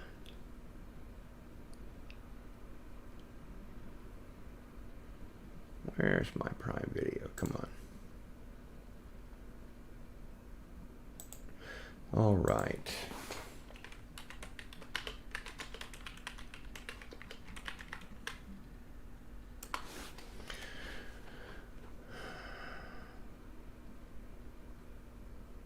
Huh. Says Danger Man Season 2. I don't recall what season it was. But it might have been Season 2. Yeah, it is. That's right. It is Season 2. Yeah, I think it is classed as Season 2. So it may be.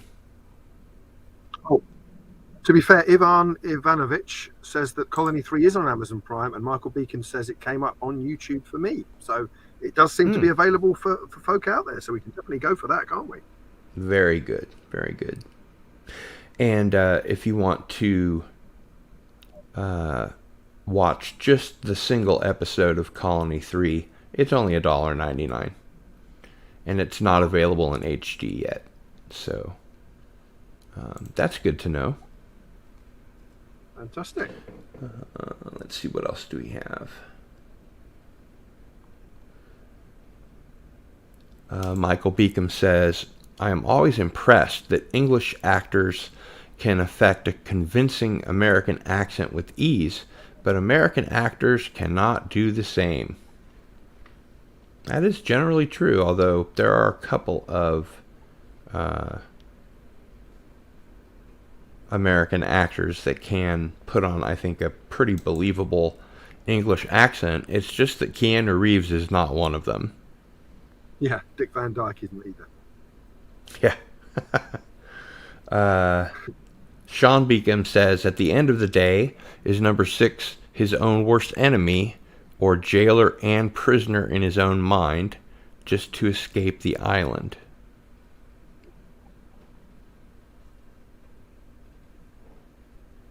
Spoilers. Yeah, and Darius Munchausen says, at Cardinal Sin, Cosme is as good as Discord for doing a watch party, except that they don't have to create an account to use it. Well, there you go. So that's what we'll do. If Darius says it, I think that's the way to go. He is the man who knows. He does. Michael Beacom says, Colony 3 came right up on YouTube for me. Yep. And as you say, so you're able to see the chat. I am, Rick. yeah. I just click on comments and they're all there, yeah. Okay, I don't normally like to read them out because that's your job, but I thought it would save that's you fine. further search if I told you that one. I just wasn't aware that you could, but I'm glad that you can. I can.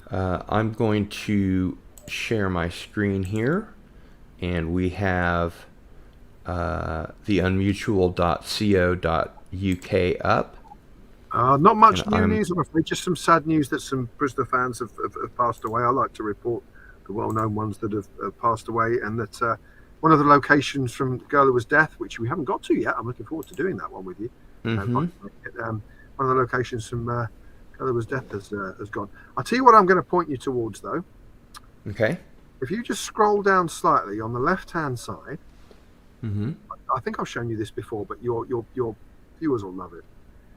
On the left-hand side, there's a little tab or little image saying Prisoner Bloopers.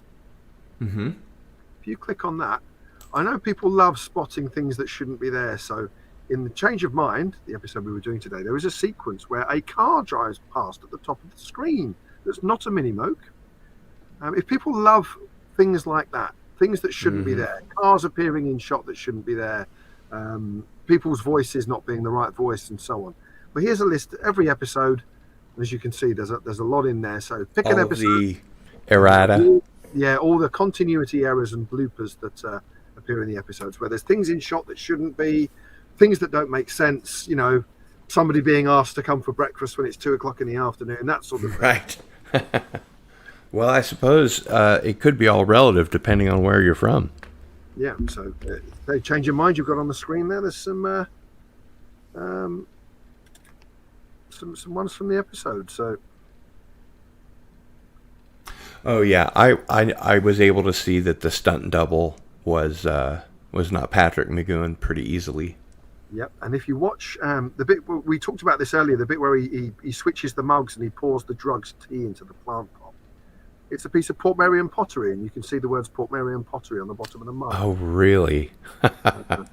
So, well, I guess that's what happens when you remaster a TV show from 1967. Exactly. Yeah. I mean, did you know? And again, that last one I always like. You were talking about that last sequence of the villagers chasing number 2. Did you notice that it all of a sudden he lost about 3 kilos from being close? He's lost 5 stone. Big heavy actor. Yeah, this is great stuff. That wasn't bad. Your English accent is always very passable. Whoever it was that said, they're amazed that Americans can't do British accents, and well, the Brits can do the American accents. In my case, do a bad Brit. Well, thank you. In my case, I've been studying British and Commonwealth accents almost all my life. Okay. Although I really don't care to break them out in front of actual Brits or Scots or whatever they happen to be. Although sometimes, depending on how many beers I've had, I can't help myself. Well, I've heard you pull off a Mcgoon or two in these episodes, I must admit. Well, that's very kind of you. Yeah. Although perhaps the phrase "pulling off Mcgoon" isn't the one I was looking for, but hopefully viewers will forgive me for that. He is a very difficult guy to imitate. But I'll tell you what, the actor on the Big Finish version is great. He does a passable Mark Elstob. Yeah, no, I think he's a good actor, Mark. And let's say we've talked about the remakes and things, haven't we? I would advise people do check out the Big Finish audios, because I think it's a good thing. Oh, you the card set on here on the screen. You signed up for that. Any new? Have you had any news since you went for the Kickstarter as to when that might be coming out? No. Or have you not heard anything since? No. Haven't heard anything since. They have 43 hours to go. So, folks, if you want to get in, they've tripled their goal, haven't they? Yes, they have. 6,000, they're only after 2,000. So if anybody in the audience would like to get in on the Freeman 78 card tabletop game for 2 to 4 players based on The Prisoner, you have 43 hours to go. So check it out. That looks really cool. I would play the opening, but I'm not sure if it's gonna get me a copyright notice or not. I'm not very adventurous after having been burned a couple of times. And one thing that I really like here is your complete Patrick Mcgoon DVD list. Oh, that yes, looks really cool. Yeah, that's That's every Patrick Mcgoon appearance in film or television, and it shows you whether it's been released on DVD or Blu-ray or just VHS. It will tell you Patrick whether Mcgoon is in Zarak? he is. He plays a character called Moore Larkin. Huh. So yeah, I just got a postcard and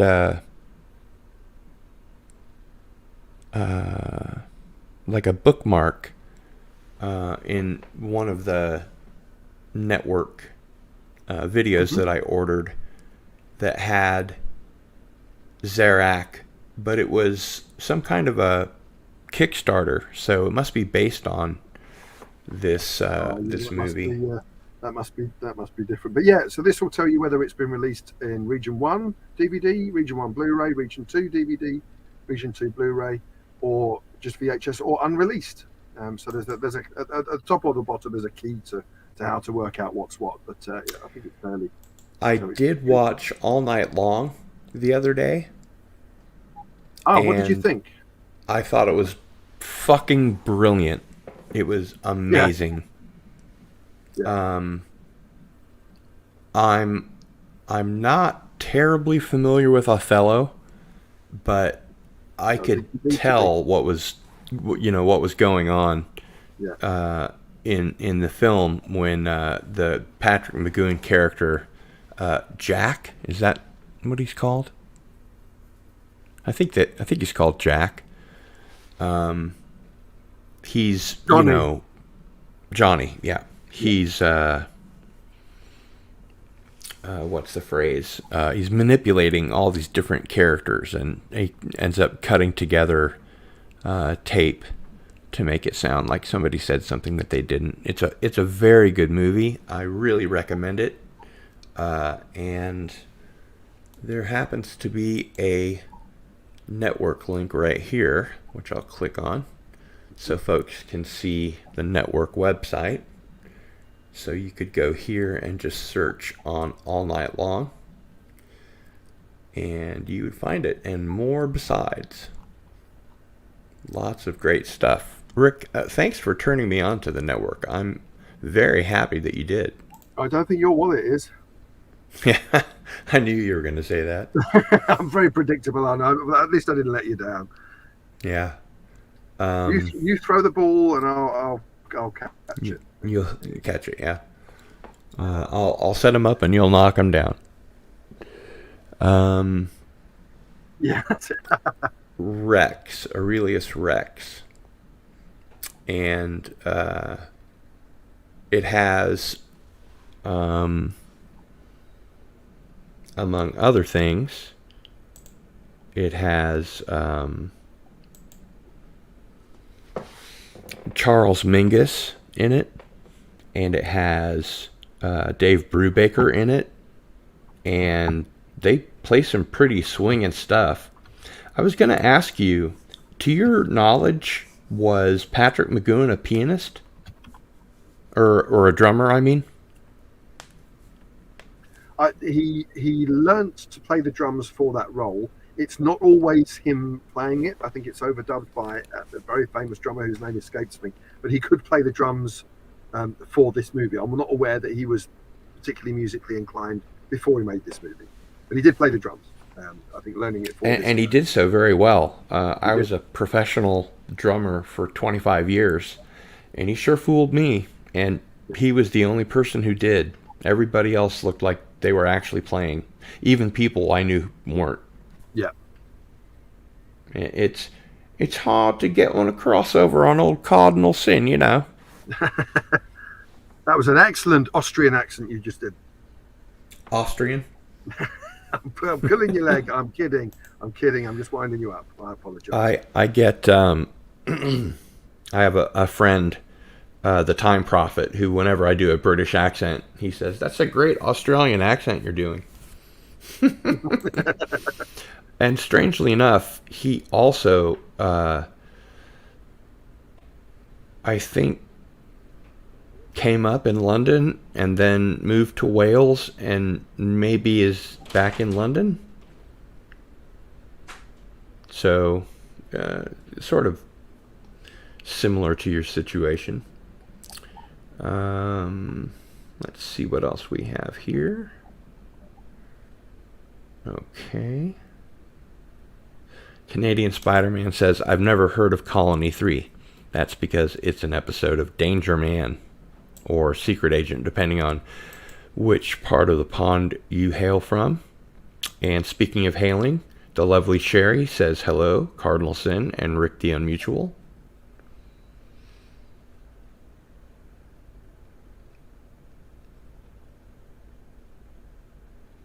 Oh, and Michael Beacom says at Canadian Spider-Man, the episode of Danger Man, which introduced Patrick Mcgoon to Port Marion. Must be Colony 3. But that's not right, is it? No, no. That the Colony 3, as you've said before on previous episodes, is the episode of Danger Man where they all end up in a kind of village for spies, and they can't escape. The episode which introduced Patrick Mcgoon to Port Marion was called View from the Villa, which is one of the 30-minute Series 1 episodes, which was filmed in 1959, whereas Colony 3 was 1964, I think. There were 6 episodes filmed in Port Marion. They did it all in the same kind of 2-week period. They did all the location shooting for all the 39 half-hour episodes of Danger Man in a very short period of time. And there were 6 episodes which featured Port Marion. The first one was called View from the Villa. Colony 3 does not feature any Port Marion. It was filmed mostly in the studio, but partly on location at a place called Hatfield, which is near London. And once a year, there are location tours to the Colony 3 location in Hatfield. And I went there in October on one such tour. So as well as tours of prisoner locations, you can do Danger Man ones as well. That's great. Darius Munchausen has put up your website URL, and the Edge of Time says you can watch The Prisoner and Danger Man commercial free streaming on Shout TV. I think he means Shout Factory TV. Oh yeah, which is very interesting. I wonder how they divvied up the rights. Shout Factory I think has a deal with ITV Studios and network, so I think that's why they can.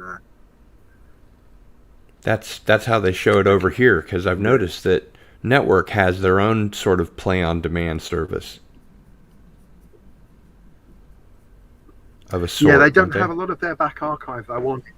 They kind of have a kind of they set up what were called nights in, where they put together a couple of things we've seen. So they'll pick a series. For example, they did it with The Persuaders.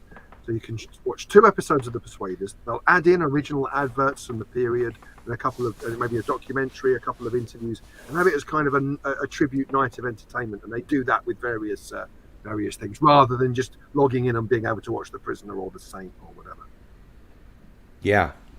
It's sort of like Pluto TV. Yeah.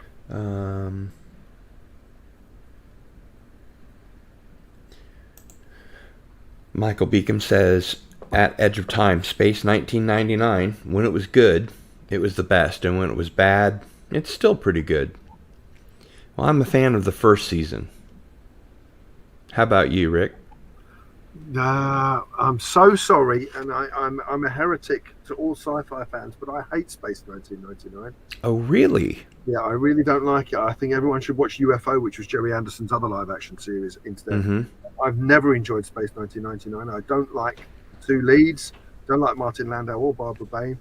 And I just don't like it. Do you not like them together, or do you not like them in general? I don't like them in those roles. I think they're a little bit kind of overplayed, and wooden's not the right word, because they're both very good actors. But I just don't. Right. They just don't suit the. Barry Morse is good. I like Barry Morse. I don't mind Prentice Hancock. I think that some of the supporting series 2's worse. I think absolutely. There is no doubt about that. But I don't particularly enjoy season 1. I'm sorry about that. But you are a fan of their other work, presumably. I'm thinking specifically of Martin Landau. Yeah, I mean, he's a great actor. I'm not a massive Barbara Bain fan. I don't know that much about her beyond Space 1990. Yeah. Other than Martin Landau's great. I mean, even whichever part of his career you want to pick. I mean, look at Ed Wood, for example. He's fantastic in that. Oh yeah, I think he was great in Ed Wood. That's one of my favorite movies. Yeah. So no, Landau's great. I just don't think it works in being that character. I don't think the writing's great. I don't think the premise is okay, but they don't really take the premise anywhere that they could have done. It could have been so much. I think so much more of a series than it was. But I know I'm in the minority. It's just not a series that's grabbed me personally. I'm not saying everyone else is wrong for liking it, but it's just not for me. I suppose one of the reasons why I've been working on various Commonwealth accents and stuff like that since I was a kid is that I saw Monty Python's Flying Circus on my brother's black and white TV when he went to college. He's almost 10 years older than I am. So, when I was 6, he was 16, things like that. And he just left things to be discovered. I think kind of on purpose. I got turned on to the Beatles by sneaking into his room, which was totally open, and listening to his 8 tracks and stuff like that. So a lot of my tastes in pop culture, and especially in British comedy and British television, comes from him. Okay. Canadian Spider-Man says, I've only just heard of Danger Man until before watching Cardinal Sin. Well, there you go.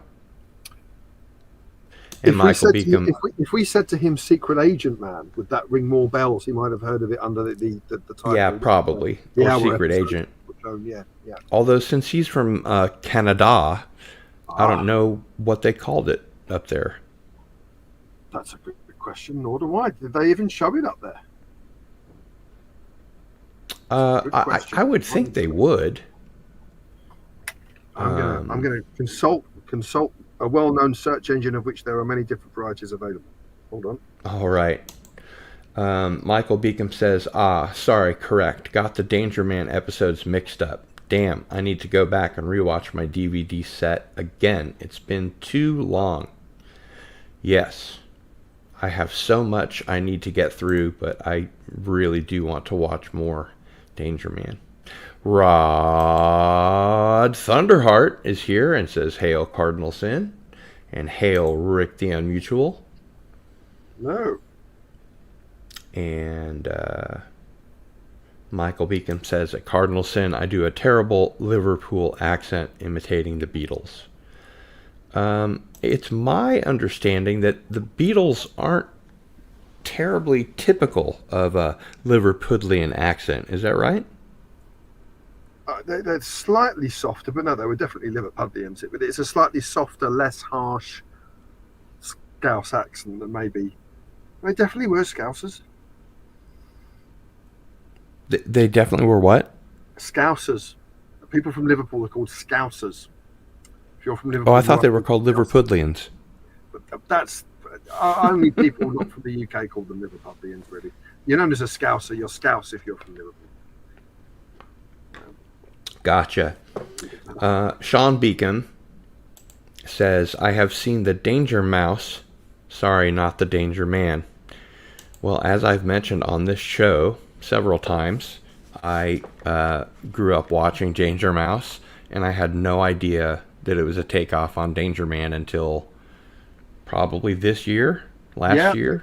Yeah, they kind of put out it was the 40th anniversary of Danger Mouse, wasn't it? So I think people then came out and made the connection. But just to answer an earlier query, the Danger Man trading cards that came out in the 60s by a company called Symportex, and there was a series of trading cards like that you could get like bubblegum cards.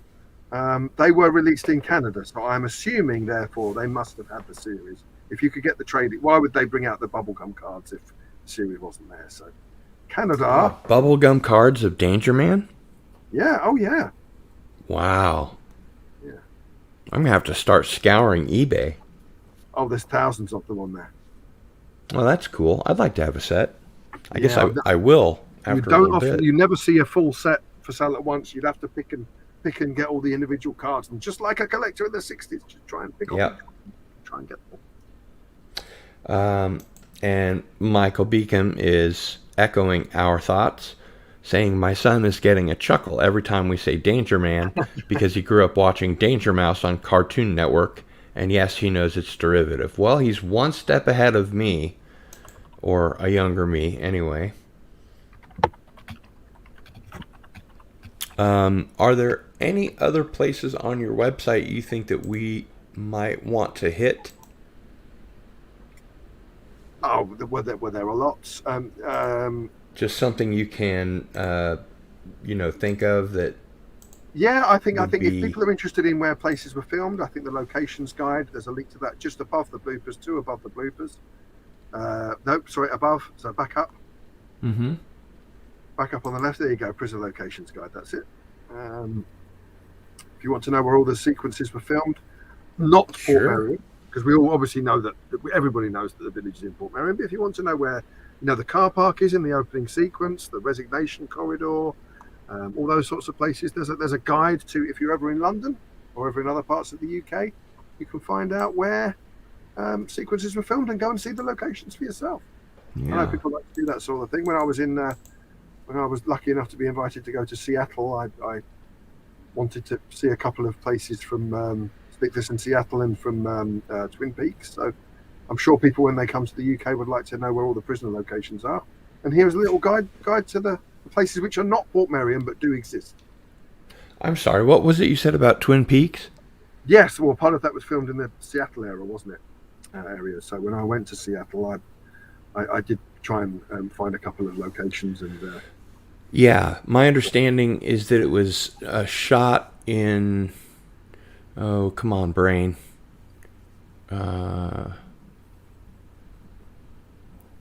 Snoqualmie, Washington. Yeah, that's right, which is not far from Seattle neck of the woods. So, well, this is really cool. How about another cool part of your website? Oh, another one. Okay, well let's. Yeah. If you go back to the home page, what would people in the States find interesting? Well, we all have a car. Just go one below. There's a guide to all the vehicles that are seen. Oh no, go back up. Just below where you click locations gallery. Wait a minute. This is for a role-playing game? Where are you? There's a prisoner role-playing game? There's another. Is that another? Yeah, it's another Kickstarter campaign. Wow. It's, not really. I wouldn't call it a prisoner role-playing game. There was a prisoner role-playing game in the early '80s, though, from Steve Jackson. He of the. Oh, sure. Yeah. Car Wars. Yeah. Yeah. So he did do a prisoner role-playing game, Prisoner GURPS, in the early mid to late '80s, maybe. But yeah, this is just a kind of, I would call it prisoner-esque. This lady's kickstarting for a RPG about independence, control, freedom, and compliance. So there you go. And you've got... there's tons of news. There's over 1,000 pages of news on it. Props, costumes, and collectibles, a guide. Yeah. Very fetching-looking book. Oh, so this is a list of every book about the prisoner ever written. Wow. So whether it's a novel, whether it's a factual little mini guide, or whether it's a bigger, thicker companion book, some of them have reviews. There aren't reviews to all of them. It's kind of a work in progress. So the list is complete, but not all the resources that go on within the list are complete. So not every book has a review as yet, but hopefully that will happen at some point soon. There's our favorite prisoner book. Hey, aren't you lovely? That's I wonder who wrote that. I think he's a very nice man. Everybody buy my book. It's only £2.99. You can get it from Amazon. It's only $2.99. Or theprisonershop.co.uk. I'll tell you what, everybody. I'm gonna give everyone an offer. If you buy my book from theprisonershop.co.uk, use the code TALLYHO10 at the checkout, and you get 10% off. TALLYHO10. TALLYHO10. That will get you 10% off anything at the prisonershop.co.uk, which is an offshoot of the Mutual website. So theprisonershop.co.uk, 10% off to all listeners of Cardinal Sin Show if you use the code TALLYHO10, BALLHO10. You said shop, right? Theprisonershop.co.uk, yes.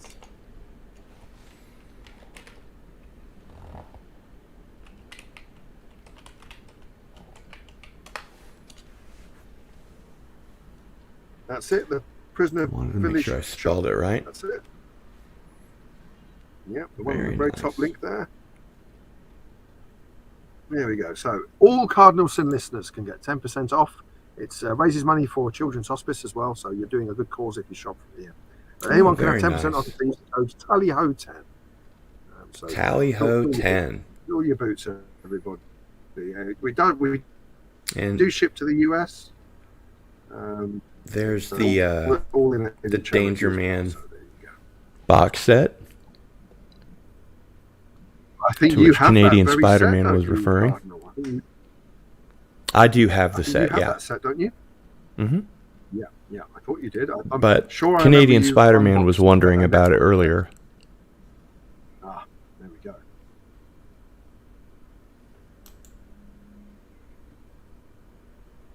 There we go, the complete box set. But not remastered. No, that's a standard definition DVD. They are remastering the episodes slowly, one by one. It'll be years before it's all done, I'm sure. Of course, if you have the Prisoner set that you have, Cardinal, there are two Colony 3 is HD on the Prisoner set that you have, isn't it? Right. TALLYHO10. Yep, TALLYHO10 will get you 10% off anything in the shop. And there's a category. If you click on shop by category, there's clothes, books, DVDs, CDs, not just the items that are floating past on the screen there. Tons of stuff that people can have, and you can get exclusive offer for your listeners, 10% off. Well, thanks very much. No, that's quite all right. That's very cool. The charity will be the one that ultimately benefits, which is the main thing. DVDs and Blu-rays. Well, I may have to just hang on to this tab for a little while and dip back in. Rick, did I tell you what my first experience of Patrick Mcgoon was? Do you know, I don't think you have. Is it The Columbo? very first time I saw Patrick Mcgoon was in a little movie called Scanners. Oh, what a movie. The David Cronenberg picture. Mm-hmm. Yeah, no, he's great in that, isn't he? He is. He basically plays himself yet again. He does in so many things, doesn't he? He's a cranky old man. Yeah, well, he does that brilliantly, doesn't he? I said it earlier, didn't he? He doesn't do warm and cuddly, but he doesn't need to because he's so brilliant at doing the irascible. Yeah. And it really reminded me of when I saw In My Mind, it reminded me of his character from Scanners because he was irritable and grumpy and, all that good stuff. I'm going to ask my mods if they can get to the giveaway wheel so that we can give away a sweatshirt.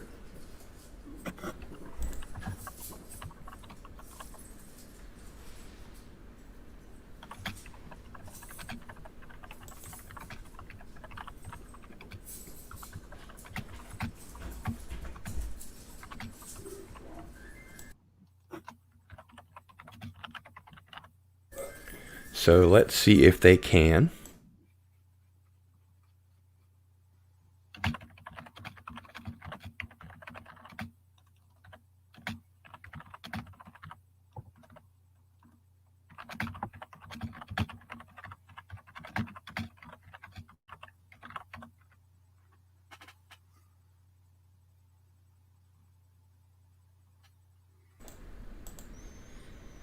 Actually, I did see The Prisoner of Romney Marsh, but I didn't know it was Patrick Mcgoon.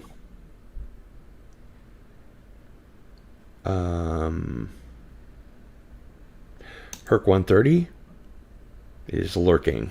Been my favorite stream lately. Oh, thank you. And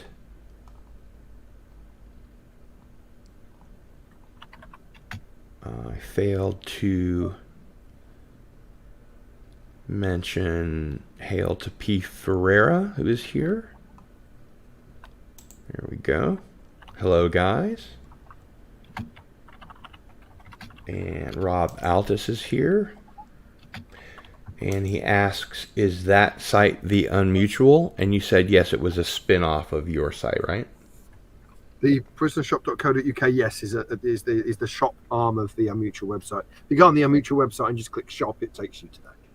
Yeah. It looks like a website that you could really go down a rabbit hole or two in.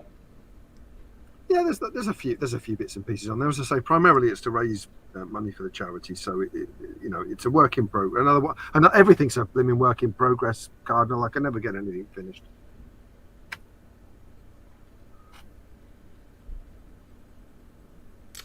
And greetings to Orville Nation.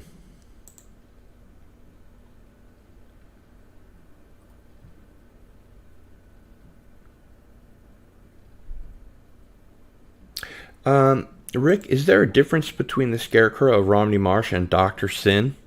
No, they're the same. They're the same thing. It's just an alternative title.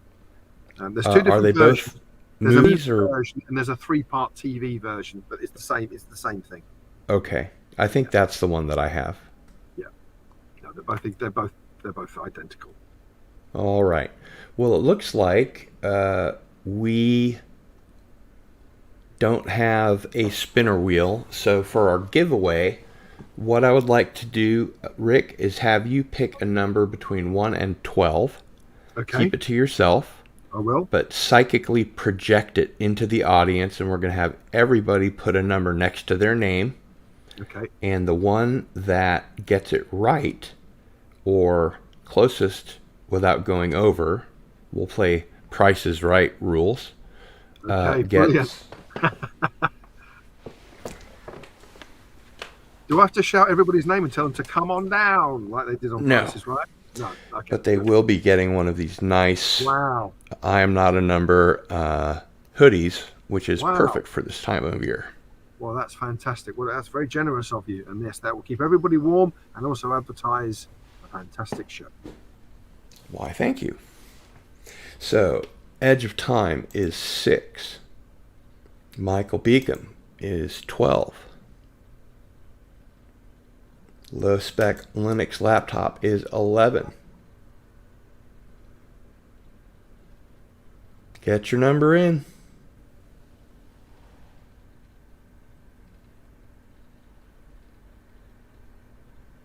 Rob Altus is number 2.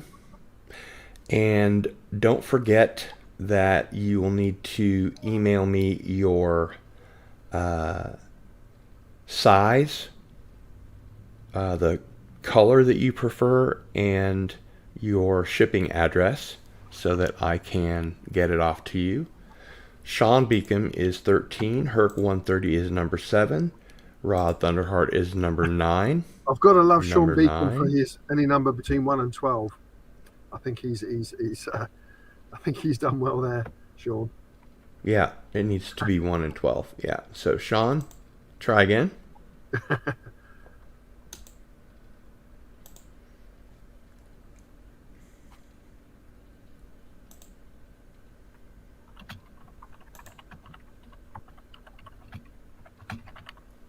Last call to get your number in. Including Sean. We need to select another number.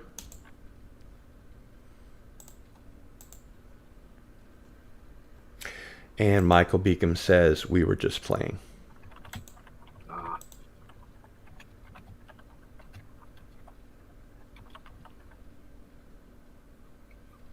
Anybody else? 5, 6, 4, 3.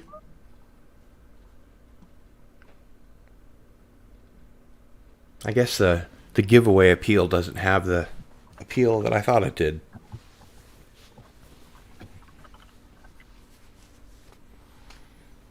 And my lava lamp is too close to the camera or you'd be able to see it. Wasn't really sure what to do with that. Okay, so we will consider the numbers in. Rick, which was your number? Well, it couldn't be anything else for the prisoner, could it? It was number 6. Number 6. And did we have a number 6? We did have a number 6. Edge of Time. Congratulations. Yep. Very good. So, Edge of Time, please send me an email.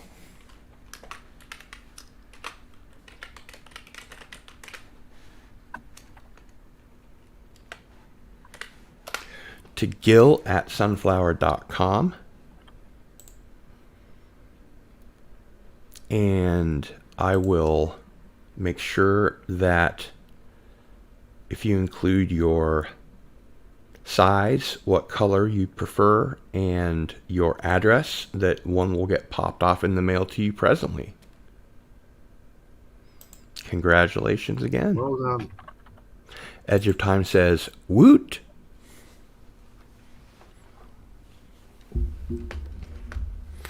All right, so let's double check our viewing order. It will be Do Not Forsake Me, Oh My Darling, next week. And you will not be able to join us, is that right? I'm not going to rule myself completely out, but I think it is doubtful that I can do the next 2 shows because of the festive period. I'm not saying definitely not. Mm-hmm. So still send me the link, and I'll try my best to at least make an appearance. Okay. But it's probably unlikely, but I'm not ruling it out. I just saw something about an emergency alert. Oh, goodness. What was that? I wonder if that's a weather alert.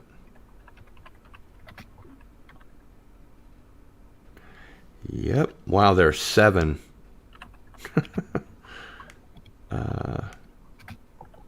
Lightning alert. Severe thunderstorm warning. High wind warning. Severe storm risk. Ah. Oh, goodness. Stay safe, It's guys. all gone already, though, so I think we're okay. It can't be any worse than it has been for Michael and all.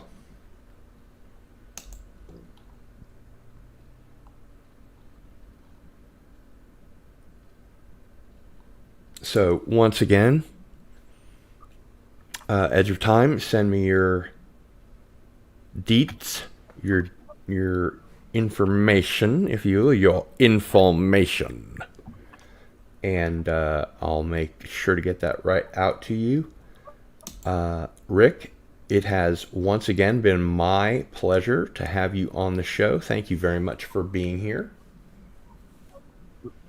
No, thank you. It's been a pleasure to be here, and thank you again to all the lovely comments and so forth from your viewers and listeners.